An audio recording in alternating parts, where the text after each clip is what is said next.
Suzane von Richthofen é declarada responsável pela herança deixada pelo tio. Faça coisa ruim que você vai receber as coisas nesse sistema, né? Seja uma pessoa ruim, jobe, desviva, porque viver não tá valendo mais a pena.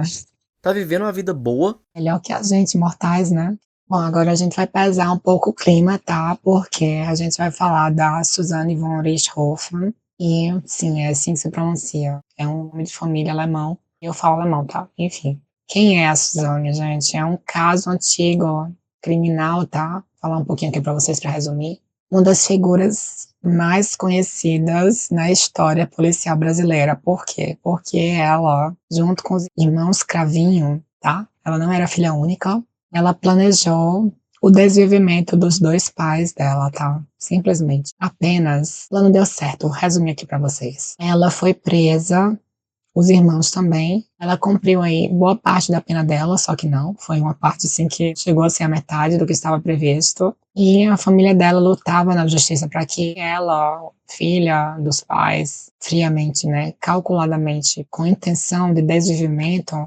jamais pusesse as mãos no dinheiro dos pais, né? Jamais se tornasse herdeiro. Por quê? Porque os dois pais tinham dinheiro. Além da luta na justiça que teve aí esse caso tão visível na história policial brasileira, teve essa luta também de que jamais pusessem a mão na herança, não.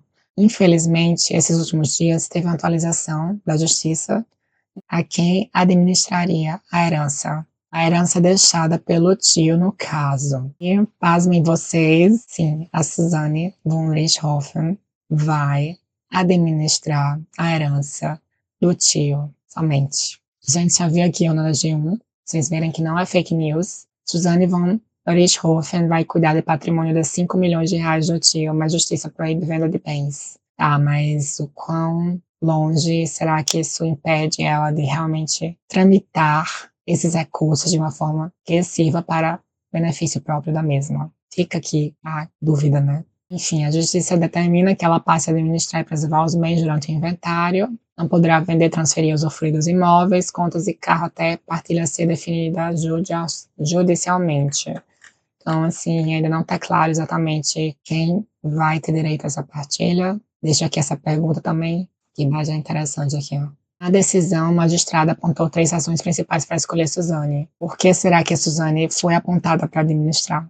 As regras do direito sucessório, ou seja, as regras de ser uma herdeira, o fato de o outro possível herdeiro não ter se manifestado. Será mesmo, gente? Eu não sei. Eu não sigo a diva, a antidiva, melhor dizer assim. Não sigo ninguém da família dela. E 3. A falta de comprovação até agora de união estável por parte de uma terceira interessada, ou seja, tem outros interessados. Aí tem essa foto aqui da Suzane, que tirou o sobrenome Richthofen, Miguel Neto, que é o tio dela, e Carmen Magnani, prima dele, que tá segurando um cachorrinho do lado direito. Miguel morreu solteiro, sem filhos, sem irmãos e sem testamento, o que pela lei dá prioridade aos sobrinhos da administração do espólio. Além de Suzane, o único sobrinho vivo é Andreas von Richthofen, mas ele não se habilitou no processo, por isso a juíza concluiu que Suzane era a única pessoa apta para cuidar do patrimônio. Credo, que família mais estranha, né, gente? Eu, hein? Misericórdia. A gente que não entende segue não querendo entender nada. Suzane disputava a função com a empresária Carmen Silvia Gonzalez Magnani, prima do médico que tenta reconhecimento judicial de união estável com Miguel. Primos num relacionamento? Passa essa vibe agora, peraí. Oi? Carmen Silvia Gonzalez Magnani, prima do médico, em união estável com Miguel. Então eram primos que estavam num relacionamento. Ai, meu Deus, que relacionamento mais. E família mais estranha. Quanto mais tenho conhecimento de coisas dela, pior fica pra mim, sinceramente. O cérebro vai tendo preguiça de entender as coisas. Enfim, a defesa de Carmen vai recorrer dessa decisão. Aí tem também no meio dessa história, tá? A lei. Como é que a lei vê isso? A justiça vê isso? Será que realmente é legítimo que pessoas que tentam cometer, como é que se chama? Parenticídio, o desvivimento dos pais, podem seguir sendo candidatos a herdeiros, mesmo após a execução perfeita e a consolidação de uma execução de desvivimento. Olha, além disso, tramita na Câmara dos Deputados um projeto de lei do deputado Fernando Marangoni, que propõe alterar o artigo 1814 do Código Civil para impedir que condenados por crimes dolosos contra parentes e até terceiro grau, como tios e sobrinhos, recebam a herança. Se aprovado, o texto pode impactar diretamente a disputa envolvendo Suzane. Ah, mas ela vai ser administradora, até agora a gente não sabe ainda se ela está elegível de compartilhar dos recursos herdados, né? O mais interessante aqui, olha, 23 anos, o engenheiro, no caso o pai, Manfred von Richthofen, de 49 anos, e a psiquiatra Marise, de 50, foram desvividos dentro de casa, no Campo Belo. A polícia descobriu que Suzane havia mandado o então namorado, o Daniel Cravinhos era o namorado dela, e o irmão do namorado dele, Christian, desviverem o casal com barras de ferro, misericórdia. Faltou recurso, Suzane. Tipo assim, barra de ferro, pô. Que é isso? Tá batendo um saco de. Lembrei agora daqueles sacos de boxe que você bate com gosto e você não tem pena nem empatia por aquilo. Misericórdia. Gente, olha, a Suzane já foi, tá? Pra quem não sabe, a Suzane, ela está livre já. Pelo que eu entendi, ela tá em situação de regime aberto, algo assim. Ela não está mais em regime fechado. Ai, vamos passar raiva mais um pouquinho, o que mais que tem aqui? Os três tentaram simular o latrocínio, mas confessaram e foram presos. Suzane e Daniel foram condenados a 39 anos e Christian a 38. A Suzane deixou a prisão em 2023, vive hoje em Bragança Paulista. Olha só, socialite ela, simplesmente. A alta sociedade, né, gente? Esse bairro, se tiver errado, deixa aqui nos comentários. Ela mudou o nome, tá? Para Suzane Luize Magnani Muniz, após se casar com o médico Zestine Muniz, com quem teve um filho. Sim, ela teve um filho. Daniel saiu da prisão em 2018 e trabalha com customização de motos. Christian foi solto em 2025, também atua com o irmão. Ou seja, a justiça, né, sendo rico, sendo de classes específicas, você é liberado muito rápido. Isso quando você é preso, né? Porque todo mundo nessa história está solto, simplesmente. Aqui uma foto, tá, gente? Da Suzane, o irmão, que pelo visto não quer mais saber de nada com essa família torta, estranha, e não se pronunciou, né, para estar envolvido, se habilitar, ser administrador da herança. E os pais, tá, gente? Que não existem mais, não estão mais nesse plano. Tenho que dizer, né, gente? Em resumo, isso aqui é o resumo do resumo para ter introdução para esse assunto aqui. Para quem não viu o caso na época, tá? Vamos ver agora o que fala mais sobre essa questão da administração sendo passada para Suzane von Richthofen. É desse canal aqui, Fala Brasil. Suzane von Richthofen é declarada responsável pela herança deixada pelo tio. A disputa entre Suzane von Richthofen e Carmen Silva Magnani Ninguém consegue pronunciar esse nome deles, né? Ai, meu Deus. pela herança do médico Miguel Abdala ganhou um novo capítulo. A justiça declarou Suzane como inventariante do espólio Ou seja, a herança do tio, tá, gente? Não é a herança do pai dela, que não existe mais. deixado pelo médico, já que a sobrinha tem o grau de parentesco mais próximo com o falecido. Carmen Silvia é uma prima que diz ter mantido um relacionamento estável com o tio de Suzane. O inventariante zela pelo patrimônio e tem a responsabilidade de, entre outras coisas, pagar impostos. Pois é, gente, vocês ouviram ali, né, que, de fato, primos que tinham um relacionamento. A gente não entendeu isso errado. E dívidas. A herança de Miguel Abdala, que não teve filhos, gira em torno de 5 milhões de reais entre imóveis e investimentos. A juíza que cuida do caso entende que a prima de Miguel Abdala não conseguiu comprovar que realmente teve um relacionamento estável com o médico. Será que isso é só um fique só para impedir, tipo, a fique que a família criou para impedir que a filha criminosa que cometeu aquele ato absurdo, monstruoso, que ela não toque jamais ou tenha sequer acesso, qualquer forma de acesso a essa herança? Disso, o irmão de Suzane, Andreas von Richthofen, não demonstrou interesse na herança deixada pelo tio. O fato de Suzane ter sido condenada pela morte dos próprios... As cenas de agora são do acusamento, tá, gente? De quando de quando a Suzane foi presa em 2000 e bolinhas, né? Não lembro mais de que ano foi, 2006? Quer ver aqui? 2000 e... Cadê essa data? 2002, ela foi condenada. 2002, ela foi condenada. Dos próprios pais não impede que ela receba a herança deixada pelo tio.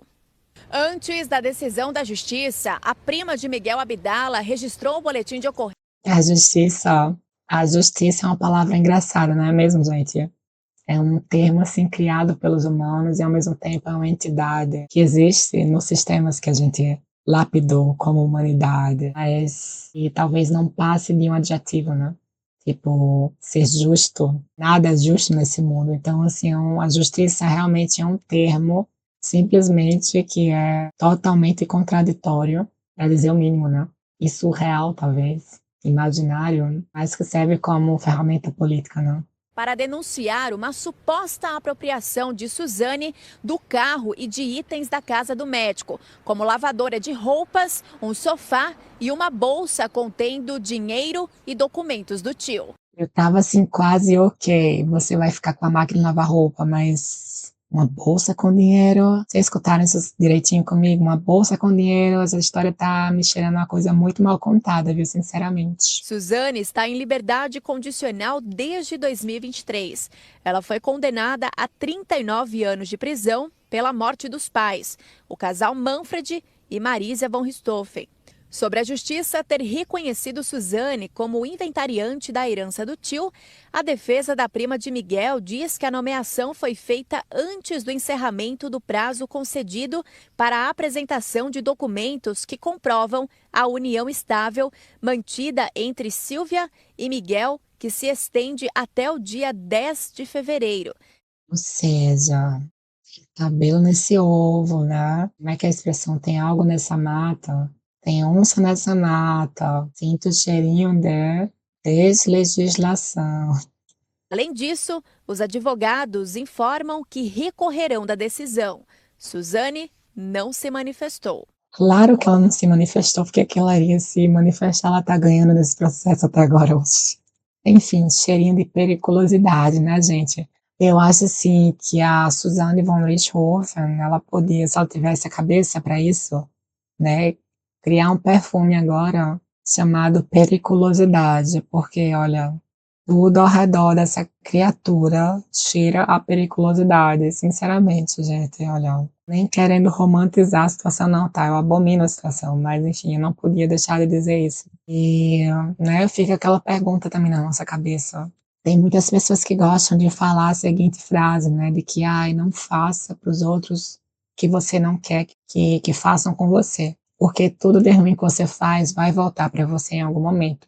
E tem gente que defende que não, vai voltar para você no momento que você deixar de existir nesse plano, ou que ai, vai voltar para você no outro plano, ou que ai, vai voltar para você o mais rápido possível através de karma, ou através de julgamento de algum deus, ou através do julgamento da própria existência do sistema que existe, como a gente conhece e chama de universo, por exemplo. Mas eu, infelizmente, preciso dizer que eu não acredito que volta o que você faz de ruim para você, sinceramente. E, assim, esse caso é só mais um que me tende esse pensamento, que me traz essa perspectiva e esse desacreditamento na justiça e desacreditamento no karma e de que coisa ruim traz coisa ruim para você, né? Infelizmente, no mundo, no sistema que vivemos. E, pois é, né, gente, eu queria dizer sobre isso, mas não estou aqui querendo motivar vocês, né? Mas a vibe que passa total é essa.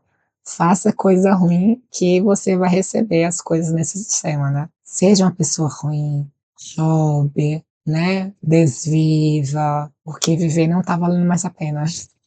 Ai, foi uma vibe bem Vanessa Wolff agora, não. Mas tem até uma frase, tá, gente? Isso não é inovação pensar dessa forma, né? Vaso ruim não quebra fácil e, né, muita gente ruim, as pessoas esquecem que as pessoas ruins envelhecem e parece, né, às vezes que elas são as últimas a serem desvividas, são as últimas a desaparecerem, a cessar, desistir, né? Irem de reto, né? Deste plano aqui. Mas vamos ver mais um vídeo aqui para finalizar esse tema. Já deixa o like, hype esse vídeo bem muito para que esse canal aumente, né, o alcance para outras pessoas e continue a crescer. E vamos ver agora a opinião do John Attacks, o Tic Tic. Esse perfil aqui, ó. Às vezes eu fico me perguntando, será que karma, ou a lei da semeadura, ou qualquer nome que você dê a isso, será que realmente existe? Porque assim, a Suzane von Richthofen conseguiu na justiça ficar com aquela herança de 5 milhões de reais do tio dela. E aí eu não entendo como uma pessoa que fez. Calma lá. Administrar a herança do tio, tá? Não tá certo ainda a parte da partilha, pelo que eu entendi. Administrar o inventário da herança do tio. Enfim. Tudo aquilo com os pais, deixou a vida do irmão destruída, ainda conseguiu se dar bem no final, porque, vamos lá, Suzane foi lá, fez tudo aquilo com os pais. Gente, o irmão deve estar, assim, literalmente destruído, tipo, não quer saber de nada desse dinheiro amaldiçoado, né? Pra ele deve ter virado um dinheiro amaldiçoado. Porque imagina aí, né? Imagina você crescer com uma pessoa, né? Na mesma situação que você, tipo, você é minha irmã, você cresce comigo, e esse dinheiro dos nossos pais faz essa pessoa que cresceu com você virar isso que ela virou, né? Simplesmente. É mais fácil acreditar, assim, né? Que o dinheiro que fez isso, mas a gente não vai entrar muito no fundo nisso pra não deixar esse vídeo mais longo ainda. Porque, né, gente? Sociopatia, psicopatia, geralmente é genética, mas pode não ser genética também, tá? Existe uma predisposição genética. E que a pessoa pode virar também, tá? Em algumas circunstâncias e condições, pelo que eu lembro de ter pesquisado. Enfim. Ela foi presa, aí casou, teve um filho, tá vivendo uma vida boa e agora ficou milionária. Melhor que a gente, mortais, né? Que ralamos CLT no máximo. E pra piorar, ela herdou esse dinheiro do tio que não queria que ela recebesse nenhum centavo da família. Enquanto isso, o irmão dela tá com a vida totalmente destruída. Poxa, olha aí, Suzane, eu não sei que assessoria que você tem, que anjo da guarda você tem, o que de acha você tem, mas a sua ida à prisão foi um passeio, né, parece. Foi assim um hiatus, uma pausa que você fez, que tudo voltou para o mesmo canto que estava, tudo voltou a ser colocado exatamente no mesmo nível de privilégios. Totalmente destruída. Eu acho que quanto mais cedo a gente começar a acreditar que gente ruim se dá bem na vida, eu acho que vai ser melhor. Realmente. Porque não tem condições essa mulher ter feito tudo o que fez e agora recebe uma herança de 5 milhões de reais. 5 milhões! Enquanto o irmão dela, tadinho. Às vezes eu fico. Jonatas, olha, eu só tenho que concordar com você, viu? Sinceramente, eu acho que as pessoas assim que acreditam em karma, elas estão iludidas, infelizmente. E a gente tem que tomar muito cuidado em não ser um saco de crenças para não se tornar mais vulnerável ainda nesse sistema que a gente vive, né? Seja devido ao dinheiro, né, ao sistema econômico, seja devido à política, né, a luta do câncer que é de alguns seres humanos de querer poder sem limites, né? Poder, poder, poder sem limites, que é um câncer também, né, gente, o sistema político. Enfim, todas essas mazelas que a gente vive como sociedade. E quero saber a opinião de vocês, tá, gente? Você acredita em karma? Deixa aqui nos comentários. Quero saber sua opinião sobre esse assunto também. Se vocês gostaram de eu ter trazido esse tema, deixa aqui nos comentários. Me segue, ativa o sininho. E finalizar esse vídeo agora, né, com a seguinte frase que o próprio Jonathan falou, que eu fiquei muito feliz de ouvir, porque eu pensava que só eu que enxergava essas coisas nessa altura, de que o sistema como um todo, né, foi feito para quê? Para oportunistas e pessoas que têm esse câncer de querer poder sem limites, poder, poder, poder, e vale tudo por isso, né? Não importa os meios, só importa os resultados, e os resultados nunca são suficientes, é sempre essa busca por mais, mais e mais, e fica essa conclusão aí que os sistemas que funcionam hoje foram feitos, talvez, por pessoas que também são assim, mas hoje eles são feitos e funcionam, existem em grande parte para pessoas ruins. E pessoas ruins simplesmente conseguem mais porque elas não têm índole nenhuma, não tem nada que as pare, né? É simplesmente escalonar socialmente, por exemplo, ser alpinista social, ser oportunista financeiro, né? Ai, não, porque eu vou investir nisso na bolsa por conta dessa desgraça que aconteceu no mundo. Vou ganhar dinheiro em cima dessa desgraça que aconteceu no mundo e vou chamar isso, não é de aposta, vou chamar de investimento idealizado intelectualmente, né, gente? Então, assim, quero saber a opinião de vocês, mas eu concordo com o Jonathan, tá? São as pessoas ruins que chegam mais longe, infelizmente. Na grande maioria dos casos, porque os sistemas foram feitos para isso. Não é só isso que o dinheiro atrai, para mim a vibe é essa. Agora eu fiquei em dúvida se os sistemas que existem hoje foram feitos não só para essas pessoas, mas também por esse tipo de pessoa, tá? Deixo aqui esse questionamento.